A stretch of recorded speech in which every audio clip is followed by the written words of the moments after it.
Right, I think it's now 7:30, so as we're quiet, we'll start the meeting. Welcome to Debbie. Did you want to speak, Debbie?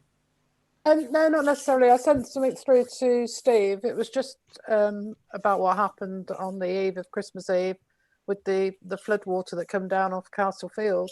Yeah, I did circulate that Debbie. Of course, without this announcement, I was kind of hoping that as Andrew's come into it, he did actually respond to my email about what happened. It caught us by surprise. I don't think we were expecting Castlethorpe properties to be as vulnerable as they were.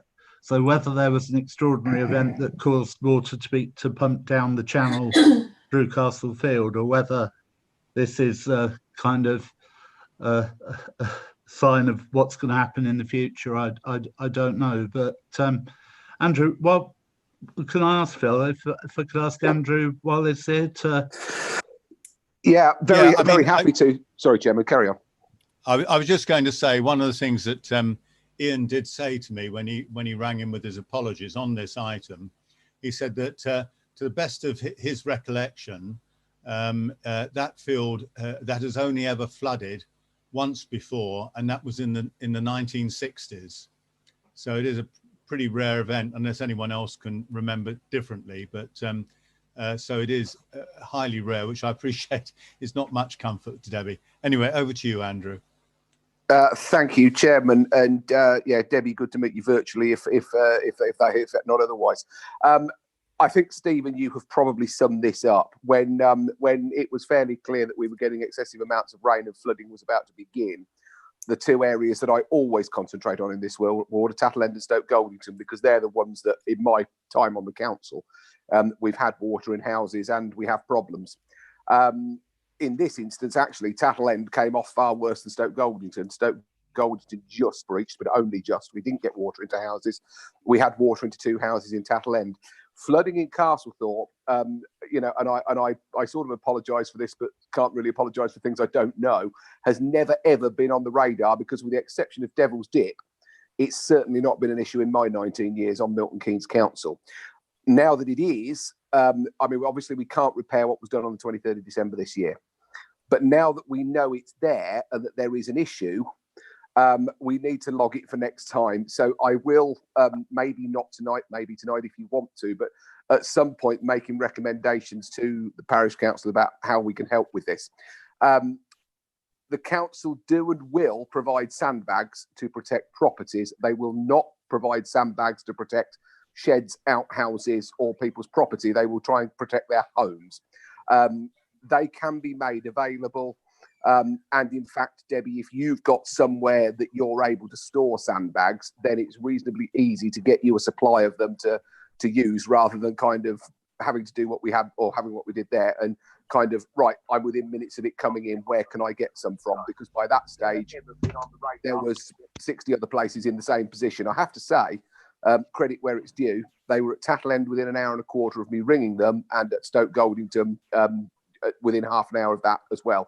So actually knowing the right people to get hold of at the right time, and I do know who they are, and we will use them, can be incredibly helpful in that instance. Andy Dickinson, I have to say, was absolutely, he was off on leave, he wasn't there, but he was monitoring his emails, he turned his phone on, and he just responded to things. He was tremendous, and I can't put enough credit his way.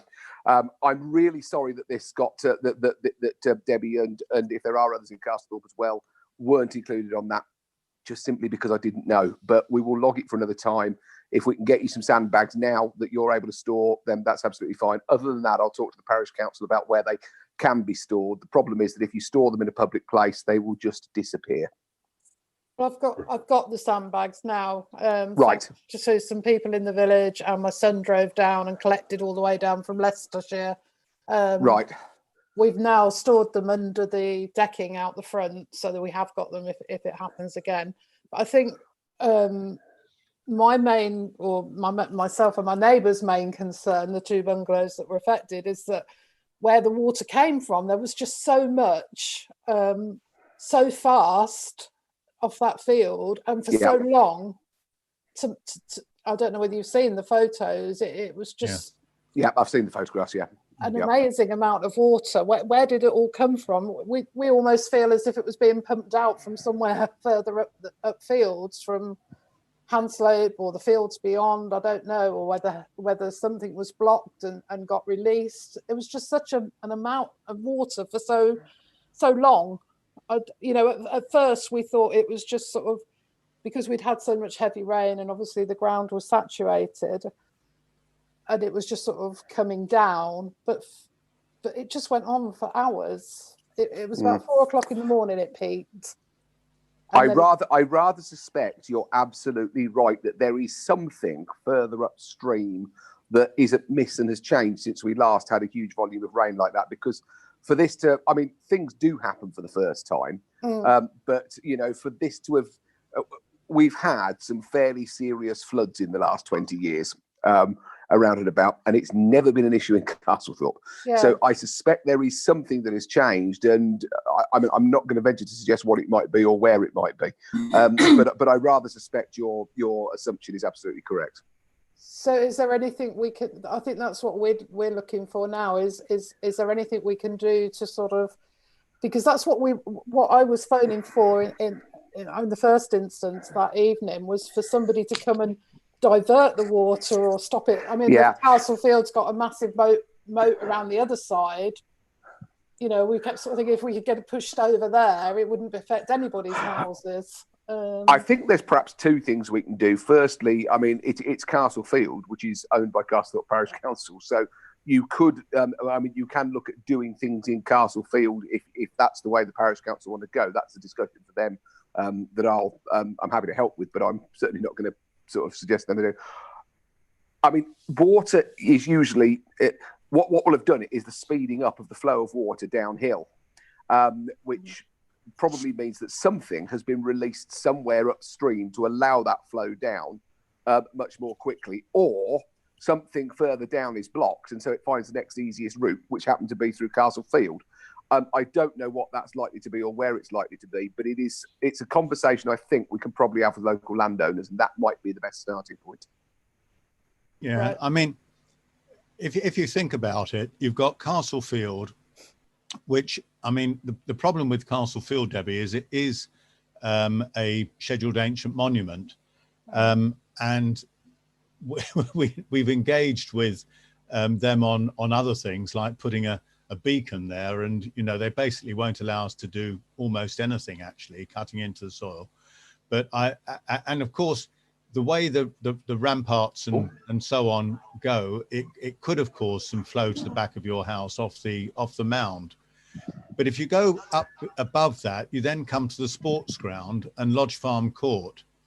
I'm not aware of any block drains on Lodge Farm Court. There could, of course, the sports ground, it is a slight angle, so it could have flowed down the sports ground. And then above that, you've got Luke's Fields. And I mean, I just don't know what you could do where by way of it. But I mean, I'm quite happy to walk round. I'm sure all of us are, if there's any prospect of it. I mean, one thing, I don't know, Andrew, was a chap that I had out from the MKC flood prevention. He's this kind of water officer when we had some problems just across the way from the village hall. I don't know whether that sort of person is helpful or not to... Yeah, I mean, I have to say the flood water prevention team, which is basically two officers in Milton Keynes, have been incredibly helpful over Stoke Goldington. And there's the very pertinent arrival of my colleague George Bowyer, who's taken that on for Stoke Goldington flooding is now kind of his thing, and he's taking that on. But the name of the guy who escapes me at the moment, but George will probably remind me in a minute when he comes on. He is actually really helpful and may well just be able to come out and give some advice. What he won't, of course, have is the local knowledge that we have the local knowledge that we actually don't have, because this is the first time it's happened. But the lie of the land and how things run is something that local landowners will have a much better idea of than he will. Yeah. Well, what I suggest we do then is I will contact this flood officer who's, like you, I've forgotten his name, but I will have it on file, and see if he's prepared to come out and have a look at the lie of the land and possibly even speak directly to you, Debbie. Okay. And then the other person, I guess, is Luke, because I would guess that apart from the runoff from Castlefield and the sports ground themselves, which of course they will have generated water, Luke is the next one up. I think that's who I probably was all we thinking of can when do. I said local landowners. Yeah. Is there anything? Anyone else got anything to add to this conversation on the flood? Phil, yeah, it's George. I think the person you're thinking of is Ash Patel. It is indeed Ash Patel. Yeah, from the council. I've got a call scheduled with him later this week. He's very helpful. He's very good. If it's anything to do with highways and water coming off the roads or not disappearing down the drains, and obviously it'll be Carl Devereaux. But Ash Patel and another girl whose name is Kilgallen, but I can't remember her Christian name. Rachel, I think, is also on the flood team. I'll be talking to both of them later this week, and we can discuss any problems that they have there. But that they will certainly be willing to come out and look at things. Okay, that's great. If you can let me know or Steve how you get on there, George, and then Steve can liaise with or one of us can liaise with Debbie to make sure that there's a meeting that happens. Yeah, I'm not actually aware of what problems specifically to talk to him about in Castlethorpe. So if someone can let me know that ASAP. Yeah, I'm very happy to do that. Yeah, thanks. Yeah. We won't. I think you're on the circulation list, George. Debbie quickly wrote up the problems they had, and I circulated that, copying yourself and Andrew. Yeah. In fact. Yeah, it's on the Google Drive for tonight's papers, so you can pull it down. I think it's item 9 or something. 7.9. 7.9, I think, or 7.9. So you can see the pictures, and it just needs really, rather than giving numbers out live on YouTube and Facebook, we'll connect with Debbie offline from this. Yeah. Okay. Sorry, are you okay? Could I just ask Andrew? Andrew, are the 2 bungalows now on the list, or was that something that you were going to discuss? No, I mean there isn't any official list, Steve. But the properties affected. I mean, I know Debbie's was one, but I want to know if there's any others. Are ones that Milton Keynes Council will kind of want to know that they're now to keep an eye on, because I have to say Castlethorpe isn't on anybody's radar for flooding at the moment, and until we very much make it such, it won't be. So so George is going to sort of kick that process off with a conversation on Thursday, but we will make sure that those properties get onto, there's no list as such, but there is a radar of places that habitually flood that they look out for. But we'll get them on the radar. Yeah. Okay. Debbie, are you okay with that, or did you want to say anything else? Yeah, no, that's fine. Thank you. It's also it wasn't just the bungalows. The village hall was also under threat as well, because it was very close to there. And I think if we hadn't spent the few hours that we did pumping out, we would have all had water in. Yeah, thank you very much for that, Debbie. I think we were completely unaware of any threat there. John, did you want to say something? Just to say, Chair, that I've been in the village for well over 40 years now. I've never seen anything like that. But both Debbie and Ron, I came along when they were pumping out. And I think tonight, a lot of common sense has been spoken about potential causes for that, because it certainly has never been an issue before. And I think, Jill, we just need to get to the bottom of that. Yeah. Okay. George. Yeah, just a quick question. Have you heard whether Mrs. Illich had any problems this time? I haven't, no. Is that the lady in the chestnuts?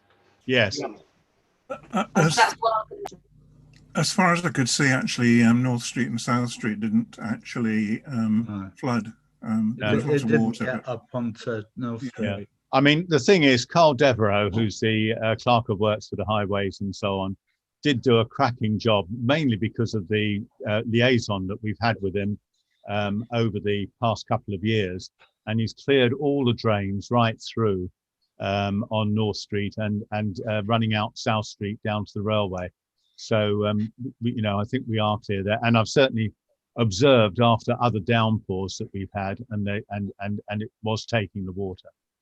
Yeah, we were pumping out to the drains in the front of North Street, in the front of our properties, and watching them obviously as we're doing it to make sure it didn't cause a problem, and they were taking our extra water as well. So yeah, that's good. It's something that I've noticed just in the couple of years that I've been involved in the council is you can have torrential rain that seems like it's exactly the same where you are, and yet it'll affect one place incredibly badly and leave others unaffected. And then the same thunderstorm, as it appears to you, will leave the first place unaffected and affect somewhere completely different. So it's really difficult to predict where any particular rainstorm is going to do the damage. Yeah. Okay. I think we should move on. Are there any other questions for the open forum? John? Jerry, if the opportunity is now, I'd like to say a little bit about COVID and our local practice. It's not anywhere on the agenda. It can be AOB. No, please go ahead, John. Okay. I'll just give you the latest information on COVID. Firstly, big thank you for volunteering the village hall. Others have done the same. The problem there is that CCG have to sanction any vaccine centre. Yes. So that goes into the process there. The vaccines are predicted to arrive on the 7th of January, and the doctors have already started to make calls to those that are eligible. That would be 83, 80, that sort of age, and very vulnerable. They've started to make calls. If you do get a text, it is a link which enables you to book your appointment. All the vaccinations are the Pfizer vaccine, and it's taking place at Grange Park. So if you are called, it's your responsibility to get yourself there and have the jab. John, sorry, Yes. could I interrupt? Yes, of course. There was something on Facebook that was suggested that they were going to use the medical centre at Wootton. Not as far as I know. Certainly not initially. Anyway. No, I mean John is quite right. When I offered I wrote to the practice manager at Hanslope to offer the use of the village hall. She wrote back and said what John said, which is the CCG, but note that it's the NEAM, the Northampton CCG, not the Milton Keynes CCG, who look after that group of practices. And they are the ones who've nominated vaccination centres, and they have nominated the Grange Park surgery. That's correct. Of course, the Grange Park surgery, for those of you that know it, is relatively small. And I'm not sure that if they move into mass vaccination, we'll hope they will, that it will be particularly suitable, which is why I put forward our village hall, and I also liaised with Hanslope about whether any of their facilities can be used. Their village hall can't be, because it's in use by a preschool group, at least it is prior to 8 o'clock tonight. But they have offered their sports ground facility. So it may well be that they are able to include us. Dr. Barter apparently is the one who's coordinating on behalf of the surgery, but he is being led very strongly by the NEAM CCG. John. Thank you. Thanks for that, Chair. That is right. At Grange Park, there is capacity to deal with this. Where the difficulty is a waiting area, because after you've had the jab, you must hang around for 15 minutes just to be sure all is in good order. And that will be in the form of a marquee near the chemist there. So there will be a kind of movement of people through through Grange Park surgery and onto there. You mentioned Wootton, and actually Grange Park is dealing with Wootton as well, and Denham. So the other aspects of that is, and it's an important point, is that there are several people in the village that have already been for their first vaccination at the hospital. Now, just to a little bit of information. If you've had your first injection at Milton Keynes Hospital, then you must have your follow-up injection at Milton Keynes Hospital. That can't be done by the doctors. So where you start is where you continue for your second one. I hope that's clear. I think that's about it, Chair. I'm not sure there's any further thing to add. They will work their way through it, and we will be called. Okay, thank you very much, John. That's okay. a very useful update. Russell, did you want to add something to that? Yes, I did. Just to add, in a COVID update, the new preschool, in case anybody hasn't already heard, has put back their opening date from January the 4th, yesterday, to the 22nd of February, which is just after the half term. That's because of COVID as well, which is why the village hall is free if needed to be used for vaccination. Yep. Thank you. Right, Andrew.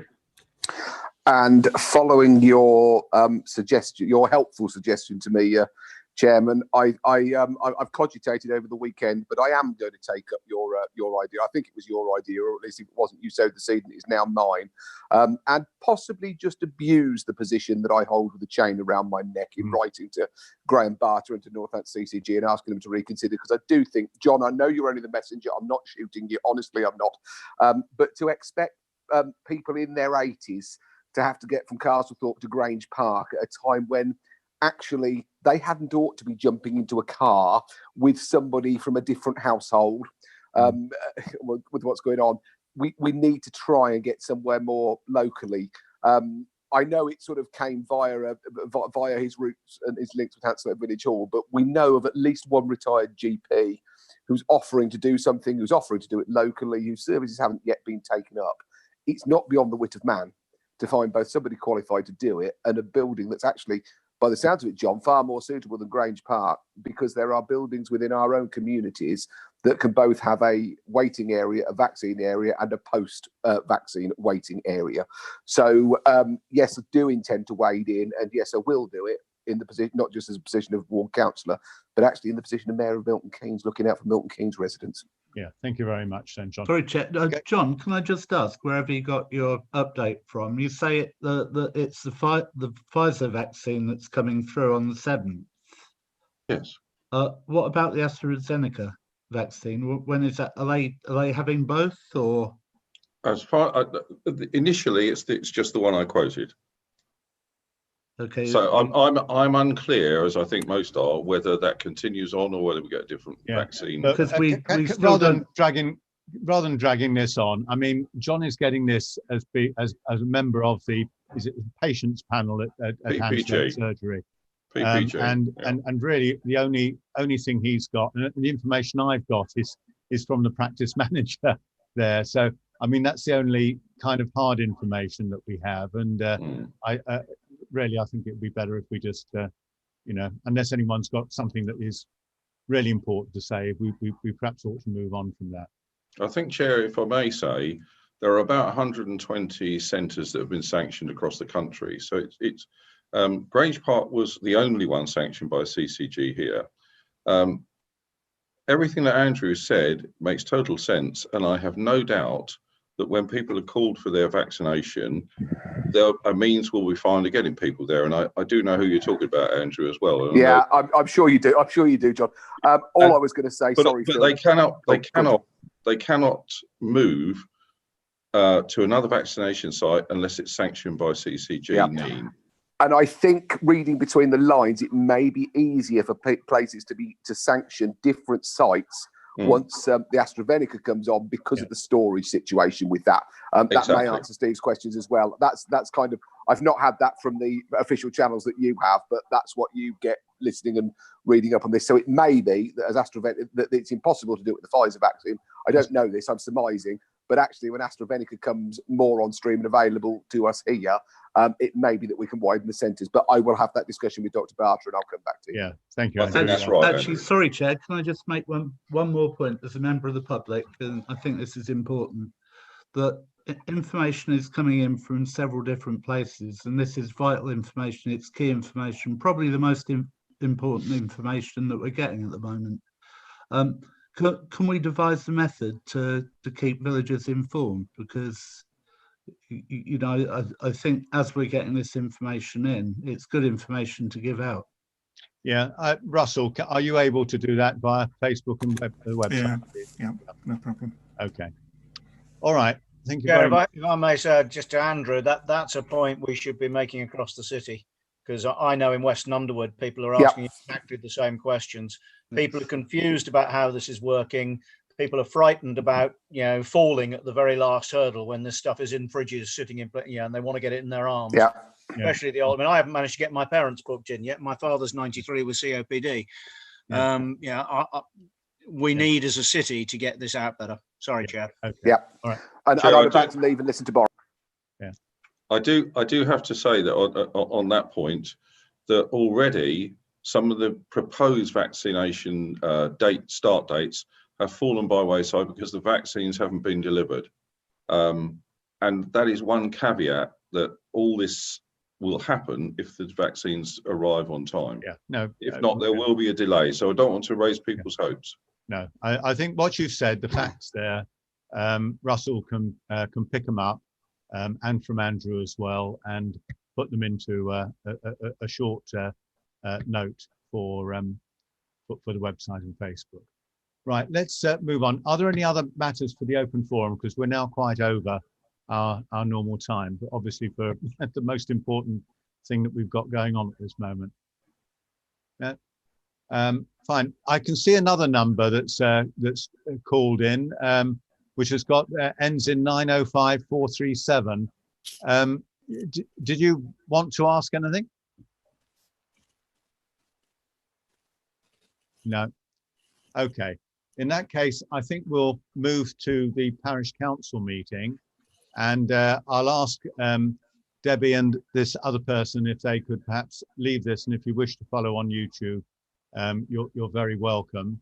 I think, Debbie, we've pretty much discussed item 7.9, which was on the agenda anyway, and so I don't think you need to particularly hang on. No, you're of course very welcome to. No, that's fine. Thank you very much. Okay. All right. Thank you. Also, you can watch it live on the village Facebook page as well. All right. I'm going to watch Boris first, though. Thank you. Bye. Bye now.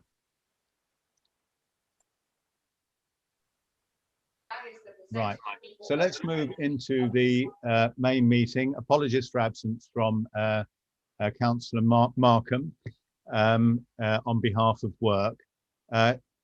Item 2, declarations of interest in any of the agenda items. No. Move to 3.1 is the minutes of the meeting of the 7th of December. Are there any matters of fact that anyone wants to raise or to have corrected in those minutes? We still have that person who hasn't left yet in the call. Is that I can't hear you, Kay. I said we still have the person who ending in 437 in this. Can you hear me? No, you started all right. I heard you still got the person, and then it all broke up. She's saying that the that number ending in 905437 is still on the. Oh right, okay. I'm not sure who that is. Could you speak now if you are still on there? Otherwise, I will remove you from the meeting if that's okay.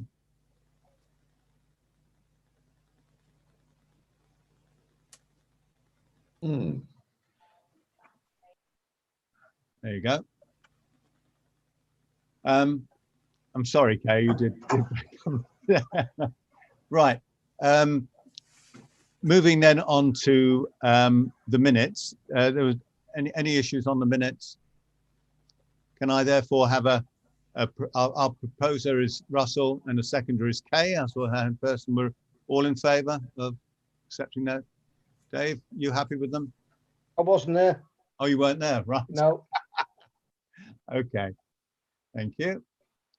And we now move on to the clerk's report.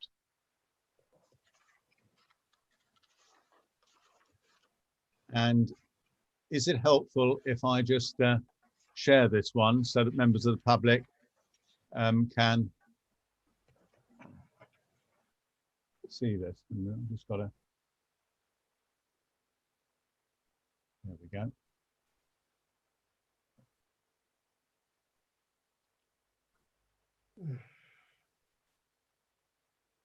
So, Steve, are there any points that you particularly want to bring to our attention? Yeah, I was just going to say, number 4, Darren, have you seen, did you see my email about the little bit of information we still need to register the defibrillators? I think I did, Steve. Yeah, I was been meaning to contact you to to either pop up there. I've got the code for one of them, which you've passed on to me. If not, I don't know who you gave the other instructions to, whether they're with Richard.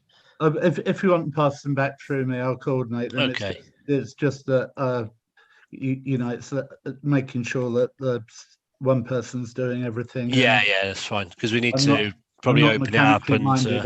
I'm concerned if I go and pick the battery up and that I won't be able to put it back together again. No worries. Let's have a chat this week. I think actually, just to let any members of the public that are watching this know that we have got these defibrillators, automatic electronic defibrillators, fitted at the village hall and at the side of the cricket pavilion. And what Steve and Darren are talking about is registering it with the emergency services, so that if anyone calls 999 and needs to have access to a defibrillator, they'll be able to direct them to one of these two. And I think a particular thanks to Darren for organising getting the grants sorted out on that, and to Steve for getting them fitted. And I hope they will never be used. There we go. Steve, do you want to carry on with anything else that you? Yeah, there's, I'm trying to see where it is. It's the CCLA accounts. I've got that number 9. The CCLA deposit and property fund accounts, there's an additional form to complete where I need 2 signatures to authorise, if you like, the signatures to withdraw money from the account, etc. Also, you'll see on the payment schedule that I've got 2 payments to populate the accounts with money. One being the property fund, the £50,000 former bond for the sports ground, and the deposit account where the parish council agreed to move all of the money from the Bank of Ireland account. And so there are 2 sizable checks that'll need to be signed. So I'll get it all done at the same thing tomorrow or the next day and get everything off to CCLA, and then we'll be flying on both of those accounts. Very good. Very good. The street lights, yes, I did chase the officer at Milton Keynes again during December, but I haven't had any response from him. His boss did say that they would move Castlethorpe back later in the year if necessary, if they have a resource problem in getting us the quotes. But I believe Ringway have been asked to give some quotes for us. Yes, number 12. You can see that these are the trees in the fish ponds. We've got a resolution on the agenda, but in fact, because we haven't had the quote, we'll pass over that. But basically, we've agreed what it is that we wanted as approved at the last meeting. And Milton Keynes are now trying to get a quote from Serco to have those professionally planted. But of course, Christmas has come in and slowed things up. There's also an issue that's got to be resolved as to where the scheduled ancient monument boundary is in the fish ponds.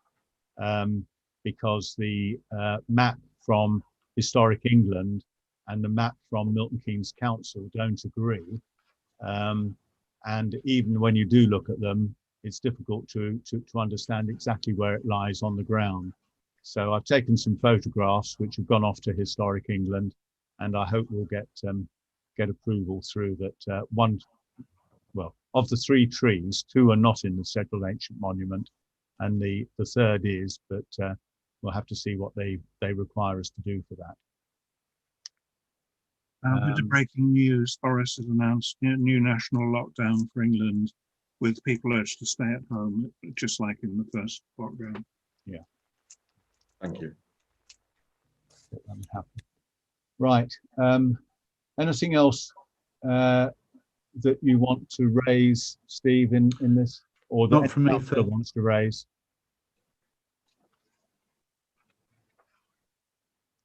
Okay. In that case, we'll move on from the clerk's report, and we'll move now on to item 5.1, which is Boris has just announced lockdown, school closed, work from home. I can't actually hear you, Kay. Boris has announced. Okay. Yeah. Right. I have got some drawings which, oh, wait a minute, I need to stop sharing, don't I?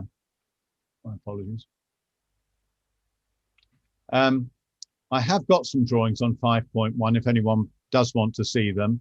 But basically, there are some works at the Samling, which is, if you go into that yard that we looked at last month, it's the big building at the back of the old farmhouse.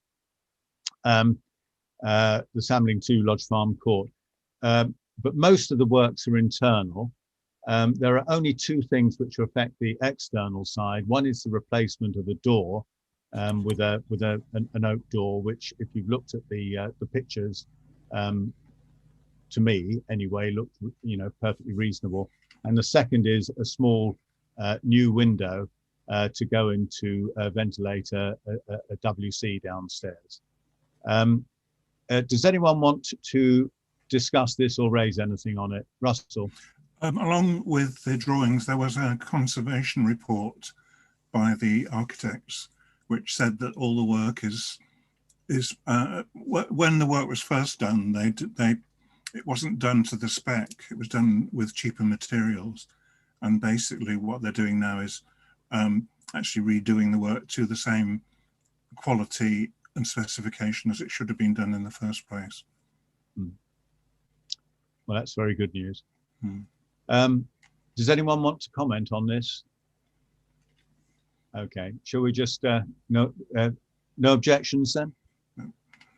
Okay, no objections.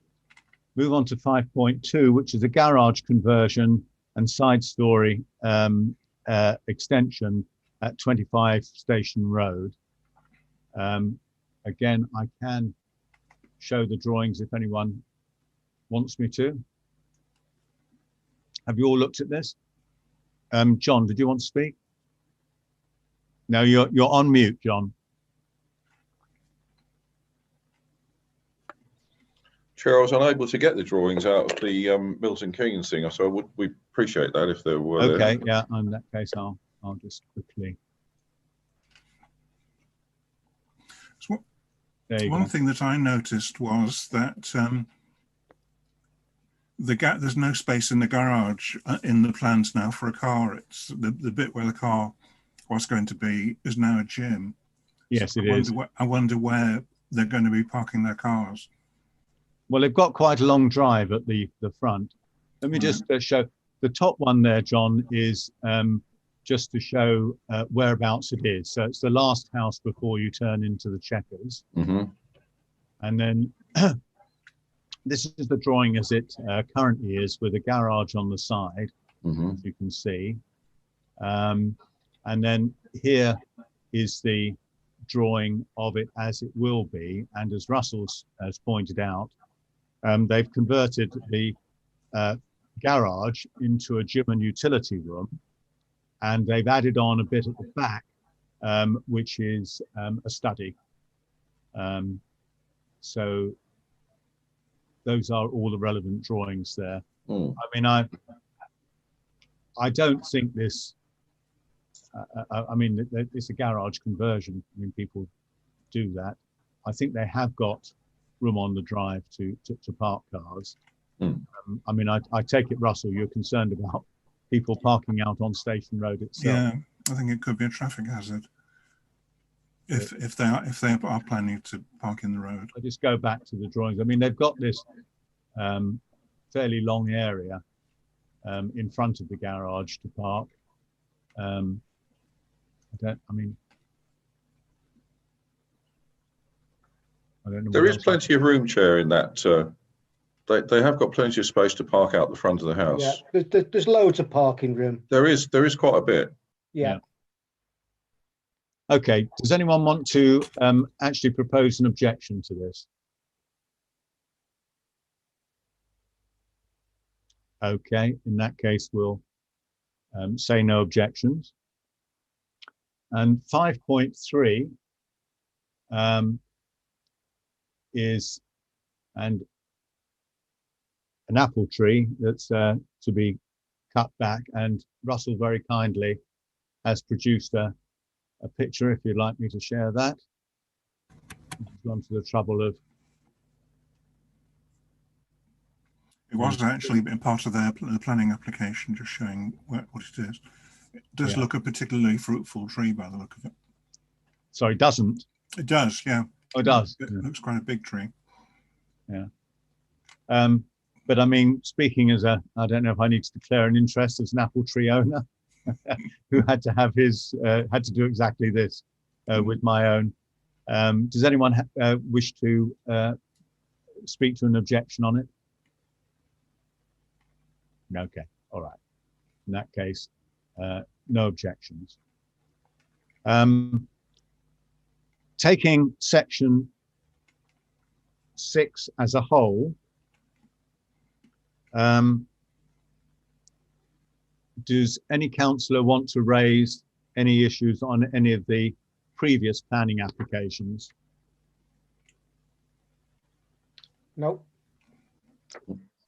Okay, in that case, sorry, can I just, in regards of the application at the end of Boddington End, which was Ian's mum's place, was that withdrawn with the proposal of resubmission, or is it? well, we don't know. I would like to think that the applicant, who, if you remember, their agent actually was on the call. Yeah. And they might have taken some note of the objections that were raised. Sorry, Chair. It's on the agenda, 6.3. They've withdrawn the application for the moment. Yeah, I was just asking if there was any, if we knew of any. I just coming, but that's what Phil was explaining. I was just talking to that, Steve. So I'd like to think that they took note of our concerns and have withdrawn this. It's too big a change, I think, just for them to amend the existing application. And so I'm hoping I'm sure they'll resubmit, because it's a very valuable application for them. And in principle, we expressed no concern. It was the detail of it, in particular that exit onto Wolverton Road, which would have been, I think, a serious, a very dangerous situation. Okay, if there's nothing else, we'll move out from item 6. I don't know whether, Andrew, we had a brief update from Russell. I don't know if you could, having listened to the entire speech, whether you've anything to add or to say.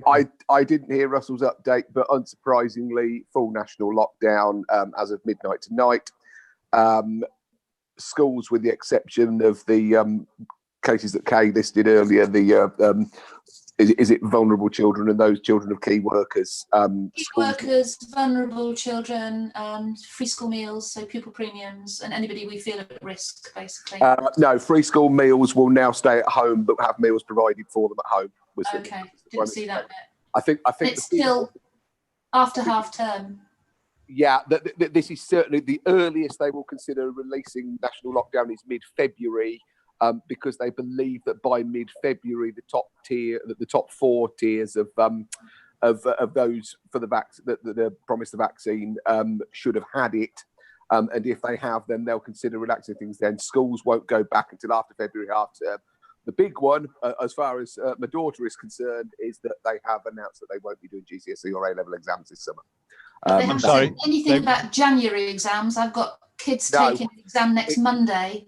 It doesn't sound like any exams are going to happen in the way that they would have done. It sounds like it's going to come down to local assessment, like it did last year. That was how we picked up it.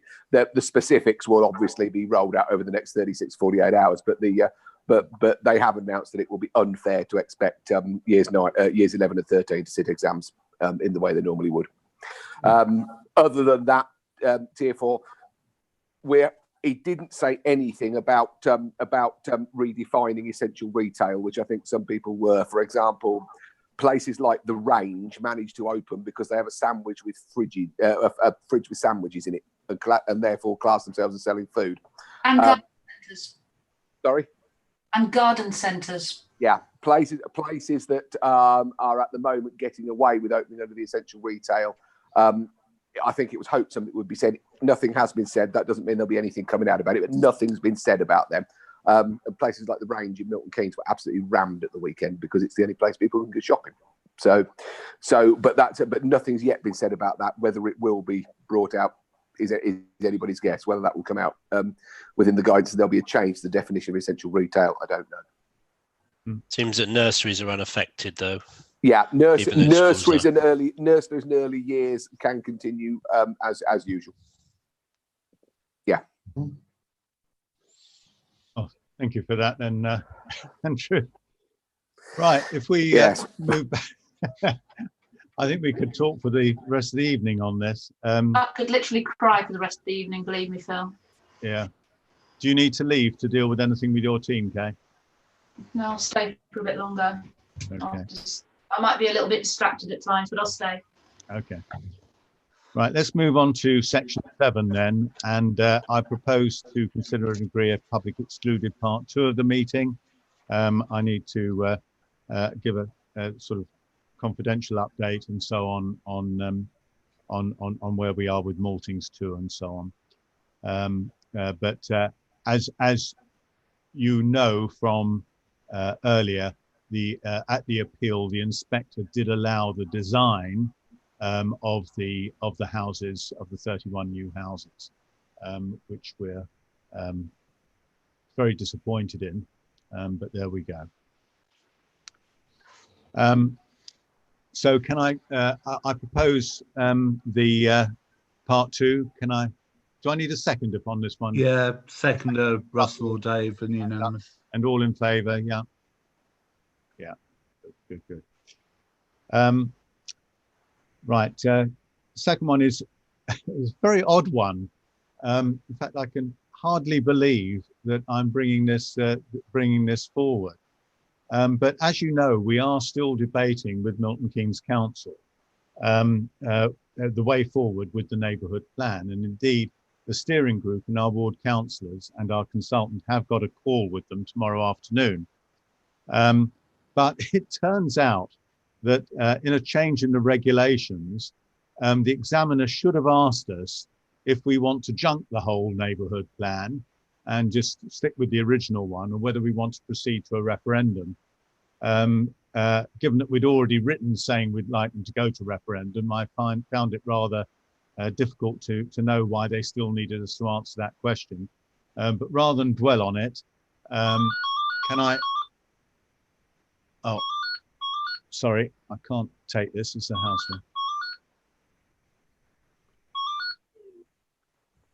one. My apologies for that.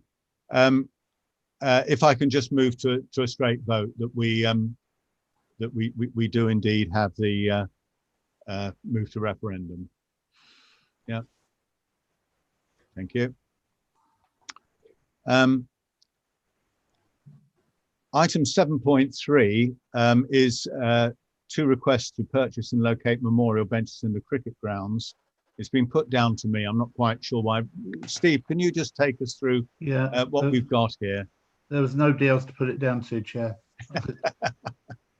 Right, we've had 2 requests for memorial benches. One from the gentleman who had the trees planted in the sports ground, and another one from the current captain of the Castlethorpe cricket team for memorial benches to go within the cricket area of the sports ground. Now, the way we approach this is if the parish council actually sumps up the money for the benches, then the individuals can then make a donation to the parish council for the proportionate amount of money. Now, it would require, there's already an action to purchase a bench from Cyan to go next to the bus stop in North Street, outside Geraldine's.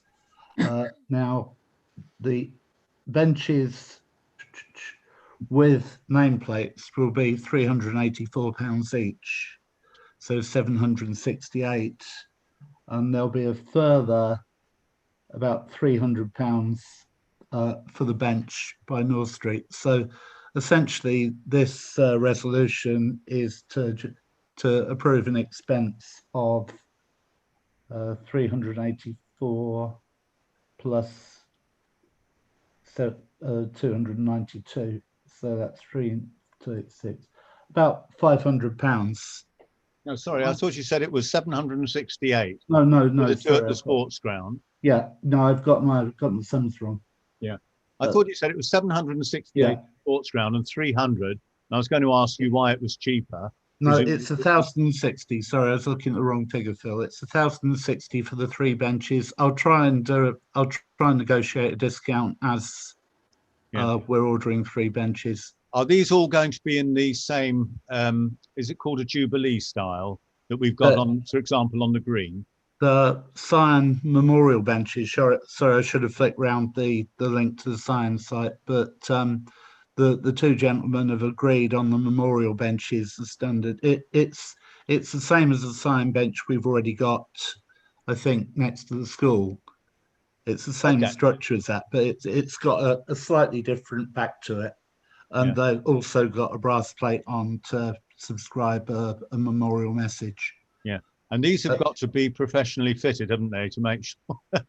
Yeah. It's a bit heavy to run away with them, but you never know these days. Yeah, it's something that we would ask TAG to fit. So it's plus, so it's £1,060 plus fitting. Yeah. And do we know roughly, I mean, it won't be more than a day's work, will it? A couple of £100? I would imagine a couple of £100 will see to the fitting, but the 292 is already approved in the previous resolution. So this resolution is only asking for the 768 plus the fitting. Plus the fitting, yeah. So 768 plus fitting, say, call it £1,000, yeah? Yeah. Okay. And do we know where those benches are going to go? That's something that I'll discuss with CSA and David Spinelli. Yeah, and Russell as chair of the sports. And Russell as chair of the sports ground committee. Yeah. Okay. All right. Any questions on that before we move to a vote? Okay. So can I ask all those in favour? Yeah, that's fine. Unanimous. The 7.4 is to install a larger dog bin. This is a bin for larger dogs, is it, Kay? Yeah, when they misbehave, I want a big bin to shove them all in. So the ones that people put out in their gardens at 2 o'clock in the morning and let them bark, or 6 o'clock in the morning, let them bark. Big bin for them. But for the owners, not the dog. The bin at the bottom of the concrete track is actually quite small, and it's one of those ones that has like an opening like that, so you have to push it in, and then it sits on the ledge, and then you have to push that down. So it's really horrible because you have to touch it. I know and when you close it, it's supposed to actually tip the dog stuff in, but if it's anything near full, then the dog bag just stays actually in it. So I think a bigger that's bin. Too much information, Kay. You just want a larger dog bin, is that right? But not the same design. No. Okay. That's what I meant. The design. We've got a large dog bin at the corner of Fox Covert and North Street, haven't we? Could I just point out, Phil, that was fitted by the AH Contracts people in Old Stratford, but now we've gone over to Marcus Young, so I'm not sure whether they'd be the same design of dog bin now. So if I can get Marcus to actually... Have we got a quote here? Do we know how much money we're approving? I haven't got a quote at the moment, no. Have So you I got should a have got maximum? What was the last one? I mean, it wasn't overly expensive. I think. Can you leave that with me, and I'll. Yeah, but we can't. So what are we going to do by way of approving it? Well, you can approve it up to £500 if you like. Up to £500. Yeah. I think the bigger the better for that point, because that's our Snowdonia, that concrete track. It's where people come to actually walk. Like even people from miles around come to walk up that track. So the bigger the better. All right. That's fine. Dave, you wanted to speak. Sorry, just a quick chip in. I actually thoroughly agree with Kay. We never used to have a problem with that bin, but what's happening now, and it certainly is since lockdown or with all the restrictions, there's like people are just parking up at the end of Mill Drive and just coming for walks. There's all sorts of people walking up there with dogs. So I think that's what we've seen. And yeah, absolutely agree with getting a larger bin, because this is going to go on forever, isn't it? Yeah. Could I just ask? In huge groups as well. Have you noticed that? Obviously not from the same households, because there's too many adults, and they all come to Castlethorpe to spread their diseases. So yeah. Well, okay. Could I just ask? The bin by the village hall is a bit grotty. What state's that one in? Is it worth having that bin moved to another location, or do we want to scrap that bin? I think it's a dog bin, Steve. So it is going to be grotty, isn't it? It's going to be grotty, but there's grotty and grotty. Which one by the village hall? The one down the path beside the village hall going into Castle Field. Didn't even know there was one there. Yeah, there is. Yeah. Well, look, I mean, we've got a resolution here to get a larger bin up to a maximum of £500 at the bottom on Station Road, and I think let's approve that one. And I think, Steve, if you want to have a look at the other one and come back at the next meeting with a recommendation that it's replaced because it's grotty or refurbished or whatever it is that happens to it, then we can consider that. But I don't think any of us have really paid very much attention to it. Certainly those of us who don't have dogs won't have done. Why would you? Why would we? That would be strange. So is that okay? You can bring that one back another time, yeah? Okay, so we'll just have this current bin scrapped and replaced. Kay, do you want to propose that we... Yes, please. Kay proposes. All in favour? Yeah, that's fine. Very good. 7.5 is to consider a response to the local cycling and walking infrastructure plan. John? No, you're on mute, John. Apologies. Yeah, I reported last time of a conversation I had with the person responsible in MKC, and this really just crystallises everything that we spoke about last time. However, the suggestions for what we need to improve need to be put in writing by the 30th of January. Now, this covers quite a bit for us. I mean, we spoke about last time the things we would like to see, and I've passed that on. But the wish is it's passed on in written form now. And to that end, I don't actually feel I'm qualified to do that, because it's a long, long time since I cycled a bike. And I know Darren is an avid cyclist, and I just wondered if he'd like to cast his eye over this, because he can deal with the minutiae in a way that I wouldn't be able to. Yep, I'm fine with that. Yeah, John, can you just remind us, what did we ask for on this? Was We it asked not just at the Sustrans track from Lodge Farm Business Centre down to where well, basically to the railway bridge, is given some form of hard surface? Or was Yes, there more than that? what we asked for, it was on the back of this proposal that we hadn't seen, to put a cycleway from Hanslope into, well, virtually into our sports pavilion area. And we felt at the time that rather than that take our energy, what we needed to see was the Suns track hard surfaced and the undergrowth cutback. And Darren had raised quite a number of points in his cycle trips down there. That's what we asked for. Now they're saying, fine and dandy, if you want that in the mix, it's got to be done in writing by the 30th. I don't see an issue with it. I mean, Darren will be able to put in great detail all the things that he sees on his travels, if he's happy to do it. Yeah, but Yeah. that won't be representative of the parish council, John. Well, you gave sanction last time for Yeah, it. It's only putting it in writing. if we've agreed it before, yeah. Yes. But if it's something new, then to make the comment on behalf of the parish council needs to agree. What I'd like to suggest here, Steve, is that we have agreed, as we have done for about the last 10 years, that Sustrans track needs to be upgraded. Yeah, so that for sure, absolutely. We were also not enthusiastic about the proposed cycle track up to Hanslope, and in particular the middle one, which goes straight into it, terminates in our sports ground, is clearly not practical. And the other two routes, I think, would be very, very expensive and involve losing a lot of farming land as well. So, you know, I think that those views can be represented. Yeah, those can and already have been, in fact. Yeah. So what I'd like to suggest here in the response to MKC is that we delegate authority for doing that to Darren, John, and yourself, and that you know, after Darren and primarily Darren, I guess, has put some words together, John's looked over it to make sure it's in line with his discussions, that you then submit it to MKC on behalf of the parish council. Yeah, that's fine. Yeah. Okay. So on that basis, is John and Darren, you're okay with that, presumably? Yeah, John, we can have a chat just to make sure we're aligned before putting anything down. Do you want to propose that we do that then, John? And we'll take a... Yes, please. If we could do that, Chair, I'm sure that would be much more effective. Okay. All right. So it's delegating to John and Darren and Steve. So all in favour, just need to formally record this.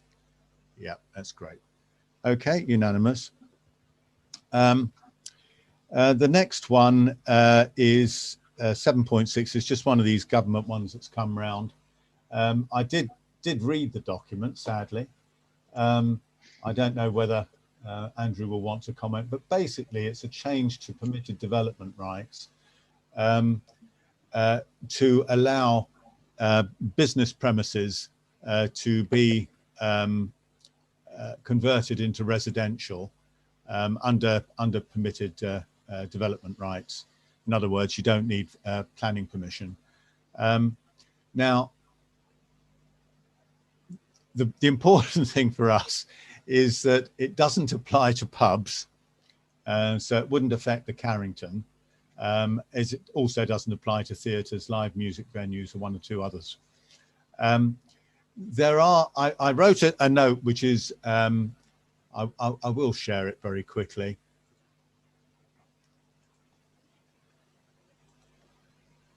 And you can probably see there, I mean, I'm not an expert on this, and Andrew may well wish to correct me, but there were it's a long questionnaire, but there's very few which I think questions we're really interested in. I've highlighted or emboldened the section which says that it wouldn't apply to pubs. There's then a couple of questions relating to conservation areas, and should that right apply in conservation areas? And the parish council might prefer to do a response on this, which I would suggest you might say we don't want permitted development rights to go into conservation areas, because obviously damage could be done to heritage assets by people doing all sorts of things in there. It doesn't stop them, it just means they've got to go for full planning permission. So it goes through a planning process rather than people just being able to do what they want. And similarly on question 2.3, that there ought to be, if they are going to do that, there ought to be prior approval for the impact of loss of ground floor use, where you've got a shop front or something. And again, I would suggest we do the same. There's then a lot of questions which I don't think we're very interested in. There's just one at the bottom here, which is where public service infrastructure, which includes things like schools, colleges, universities, hospitals, and funnily enough, prisons, can they go ahead with certain things? And they currently got 21 days to provide a substantive response on what they're proposing, and they're proposing to reduce it to 14 days. I mean, personally, I think 21 days isn't enough, as we find out. And so I really would suggest that on that question 14, we say no.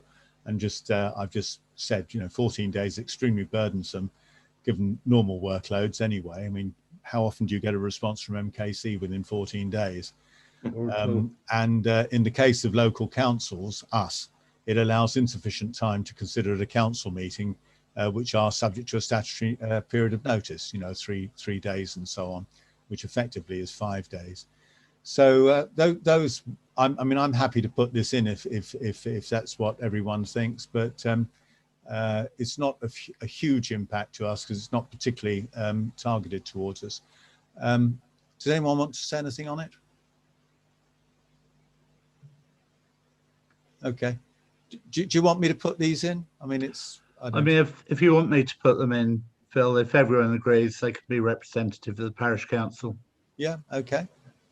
Everyone agree. I'll say do that then. It's only a matter of responding about 3 out of the 20 odd questions. Yeah. Is everyone in favour of that? Yep. Okay. All right. Your comments are on the file on the drive, yeah? Yeah, they are. You can see them there in blue, which I hope. Yeah, I see that. This is a file from the drive. Yeah. Yeah.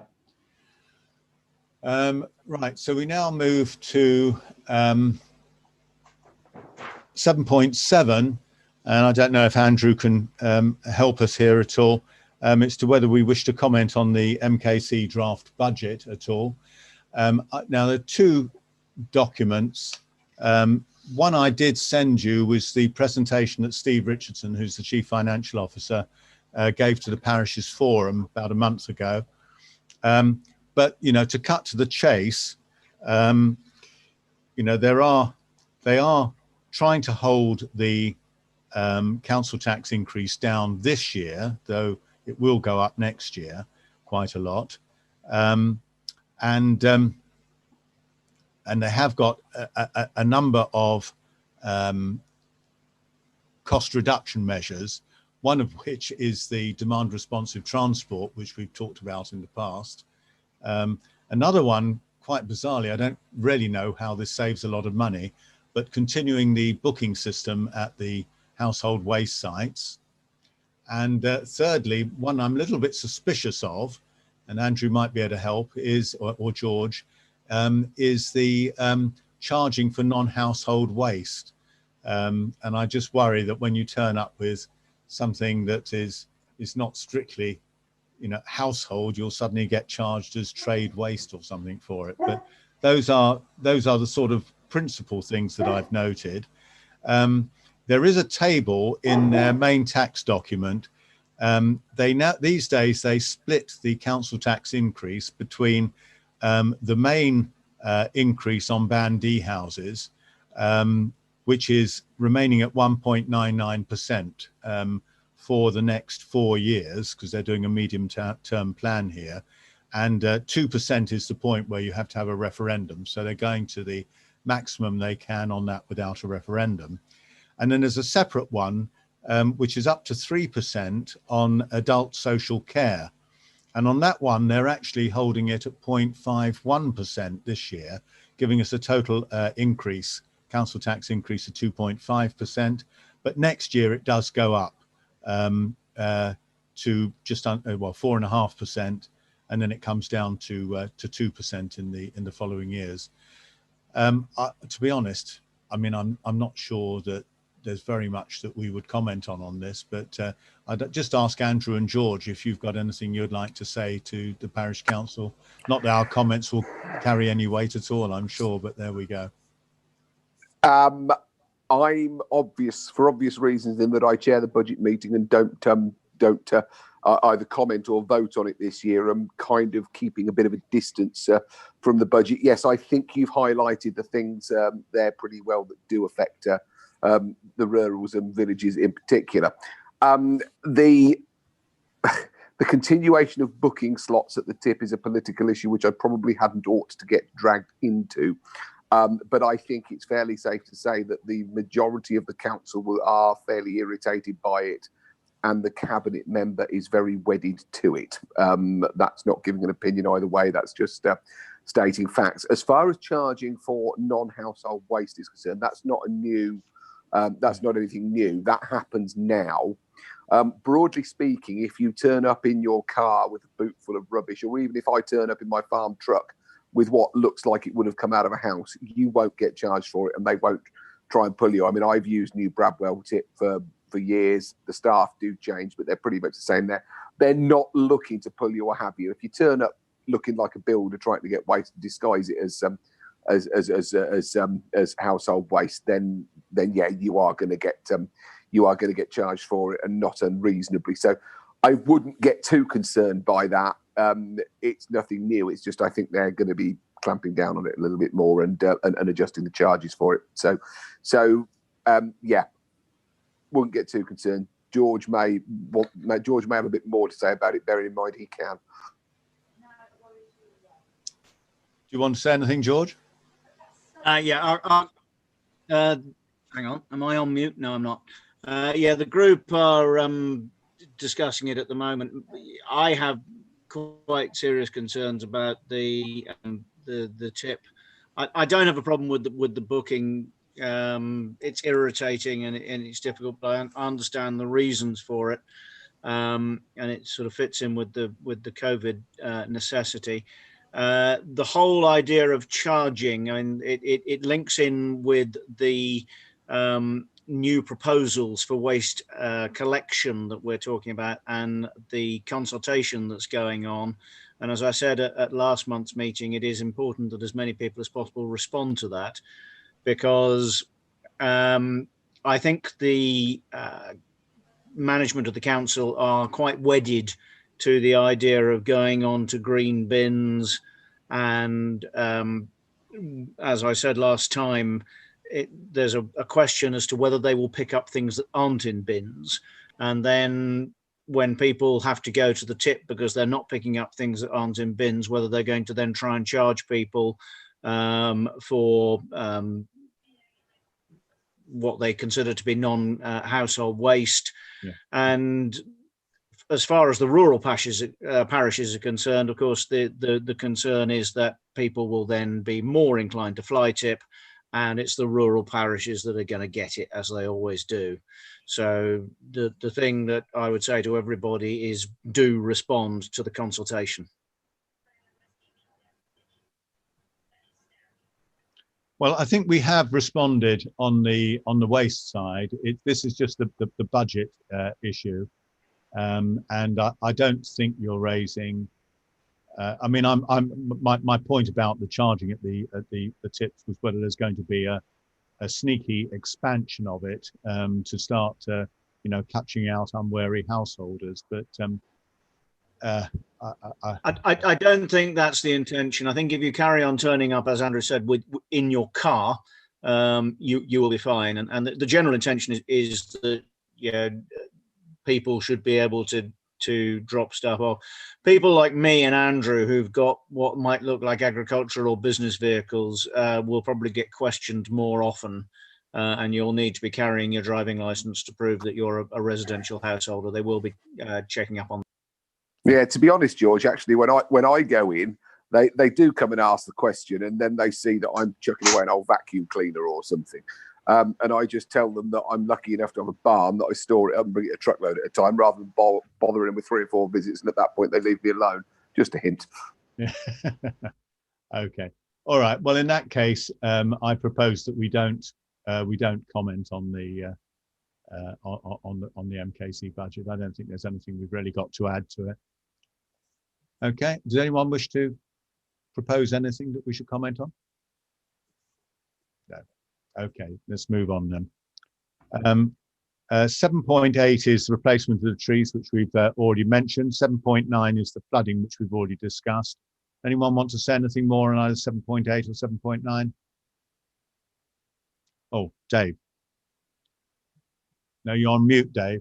Yeah, just a quick one. Funny enough, my opinion is that both of those are connected spuriously, if you like, in terms of one of the most natural flood defences around are actual trees. You know, and we ought to, I've said before, I think we should be considering a huge tree planting exercise. Just generally. Okay, that's all I want to say at this moment. But when we go forward and we talk about, you know, other issues on the flooding, can we just bear that in mind, please? Yeah. Yes, of course. Yeah. Thank you. Hello. Oh, hello, Kay. I had my hand up. I agree with Dave. Dave, absolutely wholeheartedly. And I have to say, there's an awful lot of very old trees around the village, and so if there's a storm or anything like that, we could be out. So I think we need to start adding to them. So totally agree with Dave. Fully So support. is there an action there? Does someone want to take something on, or are you just making? I mean, up at the moment? the only concern that I've got about this is that I did walk the village with a lady from the Milton Keynes ecology department. I think before they had tree inspectors, and when we were looking for sites to plant Colin Brown's trees, and there were very few sites that sort of came up as obvious ones. I mean, for example, the area by Dave's house, which I had originally thought was a good place, you know, she pretty much ruled out because of soil quality and because of being too close to the public highway. You know, we will have to sort of really walk round and have a good look. Perhaps the dog walkers among you can think of places where your dogs would like to raise a leg or something, and we could see whether they would be appropriate for new trees. Dave. Yeah. Hello, Phil. I think we're talking here about a quantity of trees. We have enough green spaces in the village. I mean, the play areas, the sports ground being prime examples. We could plant hundreds of trees there and not impact anything. Thousands of trees. Well, all right. Look, shall we take this offline? I mean, this isn't strictly the item on the agenda. Yeah. I think. I mean, I'm very keen on trees. I mean, you see the actions I've been taking down at the fish ponds, and before that with Colin Brown's trees. It's more the the practical limits as to what we can do, and I think there are some limits as to what we're allowed to do in scheduled ancient monuments as well. For example, Alex Basaria, who's the Historic England officer for this area, she's already sort of done a preemptive strike saying that they wouldn't want any trees planted on any of the mounds in the fish ponds. So that's where you run into a little bit of a problem. I mean, we've got the wildlife area, which we've just after 15 years got under some sort of control without trees, where I guess we could plant them, though it is a little bit soggy down there actually. And in fact, I'm pretty certain actually that, in fact, I know we did talk to this lady, Diane Evans, I think her name was, about the wildlife area, and she said no, it was too wet down there and they'd rot. So yeah, but if you want to to have a think about potential sites, Dave, and Kay was very enthusiastic as well, and then perhaps, we can have a chat outside of parish council meetings, and then bring a proposal for a site forward. And I would say that the new tree inspectors that we've got who are helping us down at fish ponds, Laura somebody and Leo, they are really enthusiastic about getting some new trees planted. So they would be, they really would help us a lot if we wanted to do anything, as they are at the fish ponds. So if I could leave it with any councillor who wants to raise this, to bring it back to a future meeting, and I'm sure we'll be supportive. Yeah, thanks, Phil. I'll speak to you during the week and get some contacts off you. Yep. Okay. Thanks, Phil. Right. Shall we move then on to the payment schedule? Shall I put this one up?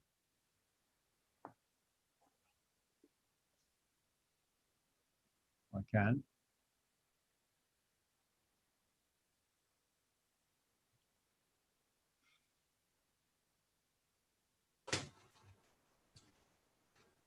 Right. So looking at the payment schedule, its first section is all normal, and then we've got the floodlights and defibrillators Brian Shaler's had installed, and the transfer of funds to CCLA, and then our normal standing orders. Does anyone have any questions about any of these items? Could I just ask Russell about? I did email Stacey to see if she'd got an invoice for me. Would you have expected her to have done any right? She hasn't responded, Russell. Russell, You're muted or on the wrong microphone. He's not. Sorry, I've got a microphone with a switch on. I keep forgetting to switch it on. Yeah, she did do one clean, but it was only an hour. So I think what she does is to save it up until she's got a decent amount of money for a check, because she has to go into Milton Keynes to bank it. Fair enough, as long as she's happy with that. Okay. In that case, if I propose this, can I have a seconder, please? Bill, could I just bring your attention to the bottom part of the payment schedule and the £90,000 to go from Bank of Ireland to the CCA deposit account, just to make sure everyone's aware of that, and that's being approved as part of this. Yeah, and just so that members of the public are aware that £50,000 of that is the. Sorry, is that the 50,000? Include the £50,000, or is that separate? No, the £50,000 is the bond, the former bond from the sports grounds that we're meant to actually use the interest to actually pay for the running the sports ground. Is that included in this 90, Steve? No, the 90,000 is additional. Is additional. Okay. So that means we've received the S106 money that we have, yes. Okay. Right. In that case, I will propose that we adopt this payment schedule. Can I have a seconder, please, which is Russell? All in favour? That's great, unanimous. Thank you very much. 8.2 is a technical point, really, but at the last meeting, we said that we were going to keep the Band D rate the same, so that it would be zero increase on the parish council precept in the village, and absorb the associated loss, which, as you can see, we can do from reserves. After the meeting, I realised that one of the things that Milton Keynes has done is that it's decreased the percentage by 1% that it thinks it's going to collect from everyone. So it normally has what it calls a collection rate. So it thinks it's going to get, I think it's normally 98.5% of all the nominal Band D rates that it's going to charge. And this year, because of COVID, it's decreased it by 1%. And I'm not sure where that 1% is calculated, whether it's put into the tax base, in which case it won't affect the decision that we've already made, or whether there's going to be a further surcharge. Steve's been trying to get clarification from MKC on that. I'm reasonably confident it's in the tax base and has no effect, but it's really just to say that if they are taking it out somewhere else, then that would have the effect of putting our precept up, our Band D rate up by 1%, which is not what we intended when we had our resolution at the last meeting. And given the time, I would then call an extraordinary meeting just to give the parish council the opportunity to decide whether it wanted to, in effect, have a 1% increase, or whether it wanted to revert to its original zero increase at the Band D level.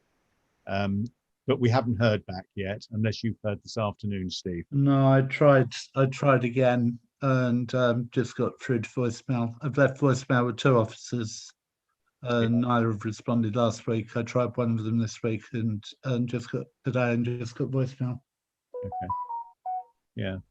Okay. Well, unless Andrew or George happen to know the answer to that question, I suggest we leave it.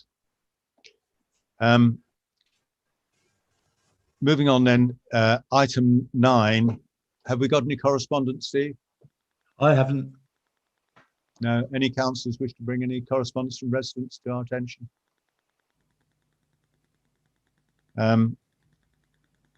Any other business? For noting. No? Very good. Our next meeting is then the 1st of February, and we'll do that by video conference, of course.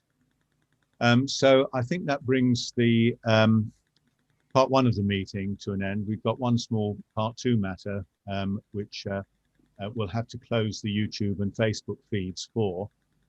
So I'd just like, on behalf of the Parish Council, to wish any members of the public who are still watching the best wishes for the new year. I won't say a happy new year, given what's going on, but best wishes for the new year. And hopefully see you in February. I'll now close the feeds. Just on that note, we've got 8 people who've stuck to the bitter end. We did have a peak of 21 people. Ooh, very good. So, yeah.